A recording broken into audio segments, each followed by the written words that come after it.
자, 여러분들과 함께 고린도후서 7장 2절부터 7절까지의 말씀을 살펴보도록 하겠습니다. 고린도후서에서는 유독 사도 바울의 어떤 자기 변명, 자기 변호가 많이 나오고 또 사도 바울의 심정에 대한 이야기도 참 많이 나옵니다. 사도 바울이 자기 변명, 자기 변호를 할 수밖에 없었던 이유는 고린도 교회가 사도 바울의 사도성, 또 사도 바울의 사역 자체를 거부하려고 하는 이런 움직임들이 있었기 때문에 그렇습니다.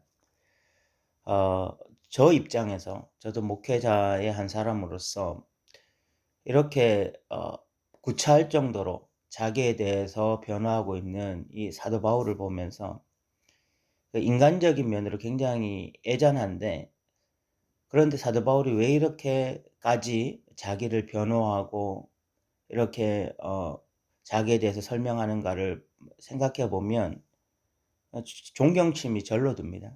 사도 바울이 지금 고린도 교회에 마치 자존심이 없는 사람처럼, 정말 가장 밑바닥에 떨어진 사람이 그곳에서 정말 애잔하리만큼 자신을 변호하고 있는 이유는 자신을 변호하기 위한 것이 아닙니다. 여기에는 두 가지의 큰 이유가 있습니다. 하나가 이 자신이 전한 복음이 고린도 교회에 온전히 증거되기를, 그 고린도 교회 뿌리 내리기를 소망하는 마음으로 이렇게 자기를 변호하고 있는 것이고, 또 하나가 고린도 교회가 건강하게 회복되어지기를 소망하는 마음으로 이렇게 자기를 변호하고 있는 것입니다. 참 이 사역자로서, 저도 사역자로서 이렇게 사역자들이 나름대로 프라이드를 가지고 또 자존심이 있죠.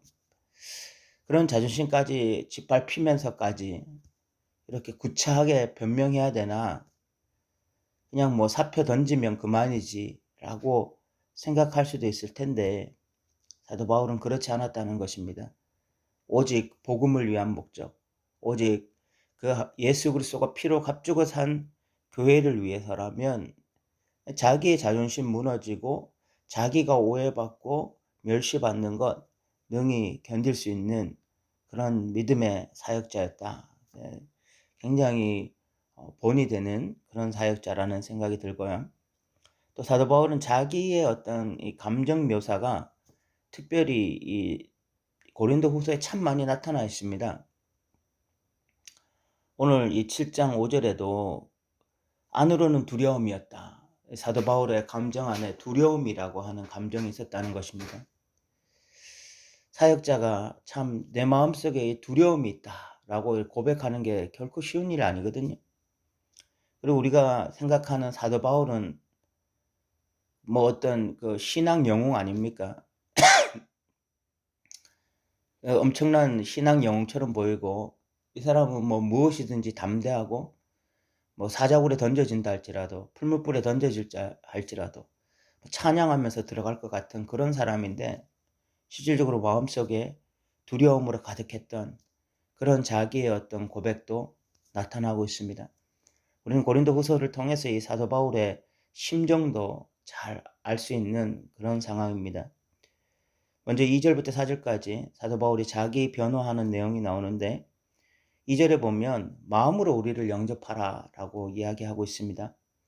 6장 11절부터 13절까지 사도 바울은 너의 마음을 좀 넓혀서 나와 좀 화해하자 이런 이야기를 했고, 이제 7장 2절에서 좀 마음으로 우리를 영접해 달라 라고 이야기하고 있습니다. 표면적으로 겉으로 그냥 화해의 제스처를 취하는 것이 아니라 진심으로 좀 우리를 영접해 달라 이렇게 이야기하면서, 우리는 아무에게도 불의를 행하지 않고 아무에게도 해롭게 하지 않고 아무에게도 속여 빼앗는 일이 없었다라고 이야기하고 있습니다. 사도 바울이 지금 자기가 개척한 교회들, 그런 교회들에게 좀 예루살렘 교회를 돕자라고 해서 이 연보를 모으고 있었습니다. 헌금을 모으고 있었는데, 이렇게 하면서 이제 고린도 교회 안에 사도 바울이 목돈을 지금 횡령하려고 한다, 헌금을 모아가지고 자기가 이 헌금을 남용하려고 한다, 이런 잘못된 정보들, 잘못된 소문들이 돌고 있었습니다. 그때 사도 바울이 난 불의를 행하지 않고 아무에게도 해롭게 하지 않고 속여 빼앗는 일이 없었다. 나 헌금을 이렇게 남용하는 사람이 아니다. 내 개인의 어떤 목적으로 헌금을 사용하는 사람이 아니다. 이렇게 말하고 있는 것입니다.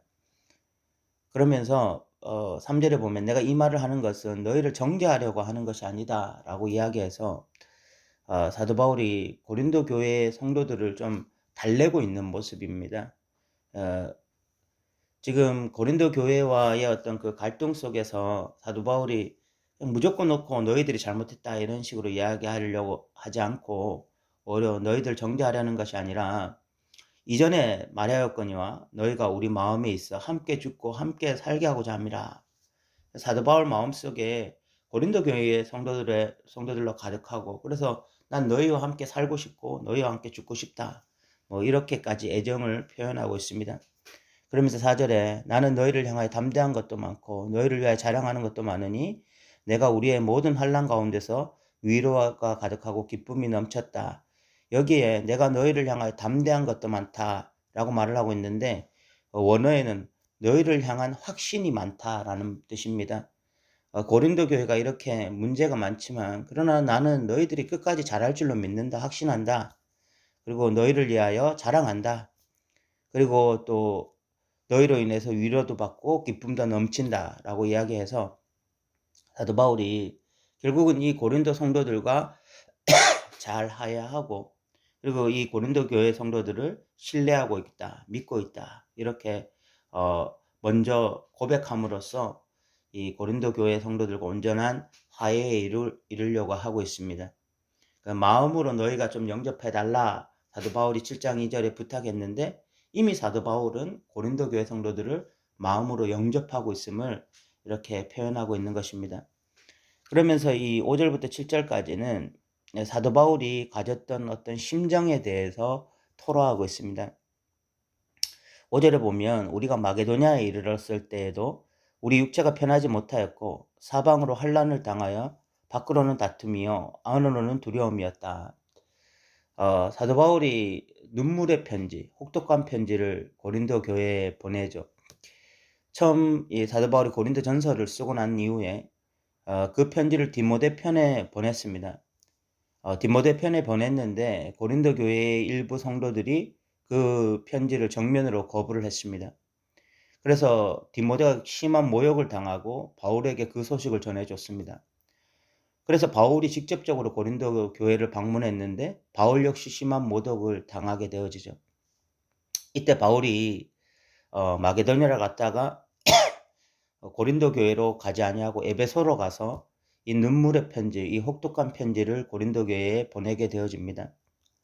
이 혹독한 편지를 보내고 난 이후에 과연 고린도 교회가 이 편지를 잘 소화했는지 안 했는지에 대해서 바울이 굉장히 마음에 어떤 부담감이 있었습니다. 그러면서 이 디도가 이 소식을 전해주기로 했는데 디도가 오지 않으니까 안절부절 못하고 결국은 마게도냐까지 갔습니다.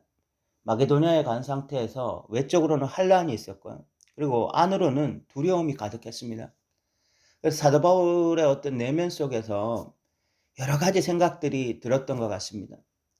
이 혹독한 편지, 이 고린도 교회를 향한 혹독한 편지를 썼는데 교인들이 이것 때문에 완전히 낙심한 것은 아닌지 아니면 뭐 이것에 대해서 너무 분노한 것은 아닌지 이 편지 때문에 고린도 교회와 사도 바울의 관계가 완전히 깨어지는 것은 아닌지 그런 여러 가지 오만 가지 생각이 들면서 마음에 어떤 그 불안, 초조, 염려, 두려움 이런 것으로 가득했던 것 같습니다.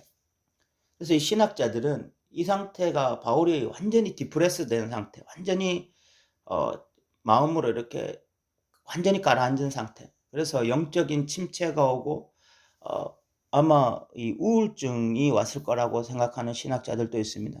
이 두려움이라는 단어가 그냥 이 문자 하나로 기록되어 있기 때문에 우리가 어느 정도의 깊이인지 알지 못하지만 이 신학자들 가운데서는 이 두려움이라는 단어가 그 완전한 어떤 사도 바울의 내면의 가장 그 나락으로 떨어지는 상태. 그래서 완전히 깊은 우울증까지도 느낄 수 있었던 그런 상태가 아니었을까 생각하거든요. 사도 바울이 굉장히 어떤 그 우울감에 빠지면서 그러면서 너무 낙심하고 있는 그런 상태였을 것으로 보여요. 예, 현대인들이 이 우울증이 심한 사람이 많잖아요. 마음의 병이 심한 사람이 많은데 사도 바울조차도 그런 어떤 마음에 굉장한 우울감이 있었던 사람이었던 것 같습니다. 우리가 쉽게 상상할 수가 없죠. 사도 바울은 늘 담대할 것 같고 그냥 뭐 사자굴에 그냥 뛰어들 것 같고 풀무불에 그냥 뛰어들 것 같고 뭐 그런 사람인데 사도 바울 내면 안에는 이런 참 성도들로 인한 이 교회와의 갈등 속에서 오는 이런 두려움, 우울감이 있을 수 있다는 것입니다. 지금 어떤 사역을 하면서 목회를 하면서 참 이 성도와의 갈등으로 방황하고 고통하는 목회자들은 이 고린도 후서를 읽으면 그냥 눈물이 저절로 날 수밖에 없습니다. 이 감정이 이입되면서 그냥 눈물이 터질 수밖에 없는 성경인 것 같아요. 사도 바울이 참 5절에 사방으로 환난을 당하여 밖으로는 다툼이고 안으로는 두려움이었다. 이런 고백을 할 때 그냥 눈물이 저절로 날 수밖에 없습니다. 우리가 이 구약의 예레미야를 보면은 그 예레미야라고 하는 사람은 그 오직 한 길 걸어간 사람이거든요. 그 유진 피터슨이 예레미야를 묵상하면서 A long obedience in the same direction이라는 말을 했습니다. 그 한 방향을 향한 오랜 시간의 순종이라는 말인데 그 유진 피터슨이 봤을 때 그 예레미야가 선지자로 부름받아 어렸을 때 부름을 받고 40여 년 동안 오직 그 길을 걸어갔던 사람인데 그러다 보니까 이 예레미야를 생각하면 정말 이 한 길 걸어간 사람, 순종의 사람, 그 정말 신앙 영웅 이렇게 생각하기가 쉬운데 그런데 예레미야가 그 예레미야서에서 5번의 자기 고백을 하거든요. 근데 그 고백을 하는 중에 자기가 태어난 것을 저주하기도 합니다. 자기가 태어난 것을 저주하고 자기가 어머니 뱃속에 있는 것을 저주하고 하나님을 향해서도 막 원망불평하는 그런 내용이 나와요. 우리가 상식적으로 쉽게 생각해서는 어떻게 믿음의 사람들이 이렇게 마음속으로 불안해하고 낙심하고 절망하고 우울감에 빠지고 뭐 자기가 심지어 태어난 것에 대해서 저주할 수 있는가 이렇게 생각할 수 있는데요. 하나님이 예레미야를 향해서도 그렇고 이 바울을 향해서도 그렇고 다른 은혜를 주시더라는 거야. 그것이 무엇이냐면 6절에 보면 그러나 낙심한 자들을 위로하시는 하나님이 디도가 엄으로 우리를 위로하셨다. 완전히 디프레스된 예레미야, 이 바울과 같은 사람을 위로하시는 하나님을 경험했다는 것입니다. 그러면 예레미야나 바울이 경험했던 이 디프레스, 이 완전한 우울감은 무엇이었냐 하는 것이 중요하죠. 그들은 그냥 이 땅에서 자기들이 잘 먹고 잘 살기 위해서 그냥 사람들이 일반적으로 겪는 그런 고난을 겪은 것이 아니라 지금 이 사람들은 그 하나님의 길을 걸어가면서 이 하나님이 주신 사명의 길을 걸어가면서 겪는 그런 어떤 두려움, 고통이었고요. 그렇기 때문에 반드시 하나님께서 위로의 하나님으로 이들에게 찾아오신 것입니다. 위로의 하나님으로 찾아오셔서 이들의 마음을 위로하신 거야. 우리가 이 말씀을 따라 살아가다 보면 우리가 겪는 어려움들이 분명히 있고요. 심지어 거기에는 두려움이라는 것이 찾아올 수도 있습니다. 그러나 우리가 말씀을 따라 나아가다 보면 반드시 우리가 경험하게 되는 것이 하나님이 위로의 하나님으로 우리에게 찾아오시는 그 은혜를 경험하는 것이고 바울이 이렇게 참 마음의 불편한 가운데에 디도가 왔는데 7절에 보면 그가 온 것뿐 아니요 오직 그가 너에게서 받은 그 위로로 위로하고 너희의 사모함과 애통함과 나를 위하여 열심 있는 것을 우리에게 보고함으로 나를 더욱 기쁘게 하였다라고 이야기하고 있습니다.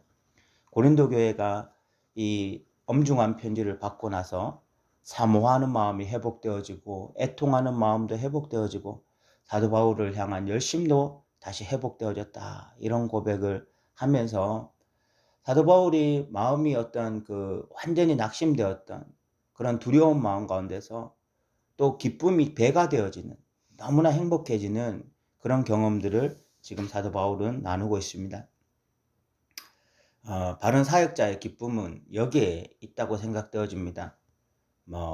교회로 인해서 자기가 많은 연봉을 받는다든지, 좋은 집에 거한다든지, 또 노후 대책이 보장된다든지, 이런 것으로 인해서 기쁨이 있는 것이 아니라 결국은 말씀을 바르게 권면하고 바른 권면에 따라 성도들이 삶이 바뀌어지고 태도가 바뀌어지고, 그래서 교회가 다시 건강성을 회복할 때에 참 이것이 사역자가 여러 가지 아픔도 있고 힘든 점도 있지만, 그러나 그런 아픔과 힘든 점을 한순간에 보상되어지는 정말 이 놀라운 기쁨이 다시 주어지는 그런 계기가 되는 것 같습니다. 이렇게 교회로 인해서 웃고 교회로 인해서 우는 것이 진정한 사역자의 모습이어야 한다라는 생각이 듭니다. 오늘 우리가 2절부터 7절까지의 말씀을 살펴봤습니다. 여러분들은 누구로부터 끊임없는 오해와 그리고 어떤 모함을 받아보신 적이 있습니까? 여러분들은 그런 상태가 되었을 때, 그렇게 어떤 여러분들을 모욕하고 오해하고 비난하고 뒤에서 거짓 소문을 퍼뜨릴 때 여러분들은 어느 정도까지 참아 보셨습니까? 사도 바울이 이렇게 고린도 교회로부터 이런 심한 모욕을 당하고 모함을 당해도 사도 바울은 교회가 교회다워지기 위해서 자기가 하나의 미랄로서 이렇게 섬기고 있는 모습을 보여주고 있고, 그런 가운데 사도 바울이 겪었던 내적인 갈등, 사방으로 환난을 당하고 밖으로는 다툼이고 안으로는 두려움이었다. 사도 바울이 내면에 자리 잡고 있던 그런 굉장한 우울감, 그런 속에서 또 위로하시는 하나님을 고백하는 이런 사도 바울의 신앙 행보도 우리가 살필 수 있었습니다. 우리는 넓은 길이 아니라 좁은 길을 걸어가고 있습니다. 말씀을 따라 산다고 하는 것은 결코 넓은 길이 아닙니다. 우리 안에 어떤 밖으로는 다툼이고 안으로는 두려움, 이런 것들을 우리도 경험할 수 있습니다. 그러나 너무 두려워하지 말 것은 우리에게는 위로하시는 하나님이 계십니다. 사도 바울을 위로하셨던, 예레미야를 위로하셨던 그 하나님이 우리의 하나님 되시고요. 그 하나님으로 인해서 우리는 또 말할 수 없는 기쁨들을 경험할 수 있습니다. 이것은 좁은 길을 걸어가는 자들만이 느끼는 혜택입니다. 좁은 길을 걸어가는 자들만이 느끼는 은혜입니다. 여러분, 우리 끝까지 주님 오실 때까지 넓은 길이 아니라 좁은 길을 걸어감으로 하늘로부터 오는 위로들을 경험하고 하나님이 주시는 기쁨 가운데 거하는 저와 여러분 되셨으면 좋겠습니다. 오늘도 들어주셔서 감사합니다.